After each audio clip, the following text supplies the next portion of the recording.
महाभारत ऐसा महाकाव्य है जिसमें कई छोटी बड़ी शिक्षाप्रद घटनाओं का जिक्र है। द्रौपदी चीरहरण भी महाभारत की ऐसी ही घटना है। इससे पहले एक छोटा सा रिक्वेस्ट, वीडियो को लाइक ज़रूर करें और वीडियो पर अंत तक बने रहे। द्रौपदी पांचाल देश की राजकुमारी थी और उसका विवाह अर्जुन से हुआ था। अर्जुन ने द्रौपदी के स्वयंवर में मछली की आंख में निशाना साधकर उससे विवाह किया था, लेकिन माता कुंती के अनजाने में दिए एक आदेश से द्रौपदी पांडवों यानी पांचों भाइयों की पत्नी बन गई। एक बार की बात है जब पांचों भाइयों में सबसे बड़े युधिष्ठिर इंद्रप्रस्थ नगर पर राज कर रहे थे। उस समय हस्तिनापुर का राजकुमार दुर्योधन था और पांचों पांडव उसके चचेरे भाई थे। दुर्योधन कौरवों में सबसे बद्धा था और अपने चचेरे भाइयों यानी पांडवों से जलता था। दुर्योधन सबसे ज़्यादा अपने चालाक मामा शकुनी को मानता था। शकुनी ने दुर्योधन को सलाह दी कि वो पांडवों को जुआ खेलने के लिए आमंत्रित करे। पांडवों ने अपने भाई दुर्योधन का निमंत्रण स्वीकार कर लिया। उस सभा में भरत वंश के शासक धृतराष्ट्र, भीष्म पितामह, द्रोणाचार्य और महात्मा विदुर जैसे महान लोग भी उपस्थित थे। शकुनी मामा ने छल कपट से पांडवों को हराना शुरू किया।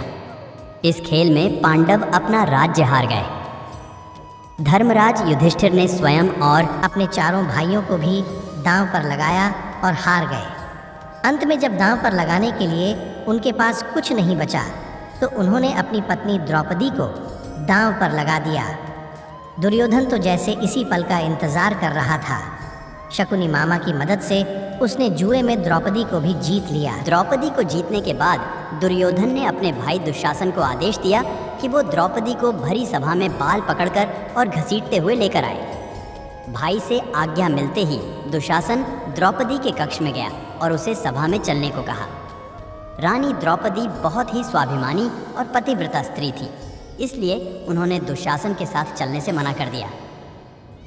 दुशासन ने गुस्से में आकर द्रौपदी के बाल पकड़ लिए और उसे खींचते हुए भरी सभा में ले आया। दुर्योधन ने दुशासन को आज्ञा दी कि वो द्रौपदी को भरी सभा में निर्वस्त्र कर दे। दुशासन ने जैसे ही द्रौपदी के वस्त्र को हाथ लगाया, द्रौपदी ने श्री कृष्ण को मदद के लिए पुकारा। श्री कृष्ण अपने भक्तों को कभी नाराज नहीं करते। कृष्ण ने जब द्रौपदी की करुण पुकार सुनी तो उन्होंने द्रौपदी की साध्वी को बढ़ाना शुरू कर दिया। दुशासन द्रौपदी का चीर खींचता रहा, लेकिन वो जितना खींचता वस्त्र उतना बढ़ता जाता। अंत में दुशासन थक कर हार गया, किंतु द्रौपदी का वस्त्र हरण नहीं कर सका। ऐसा कहा जाता है महाभारत युद्ध के पीछे सबसे बड़ा कारण द्रौपदी चीरहरण ही था। दोस्तों, एक लाइक तो बनता है।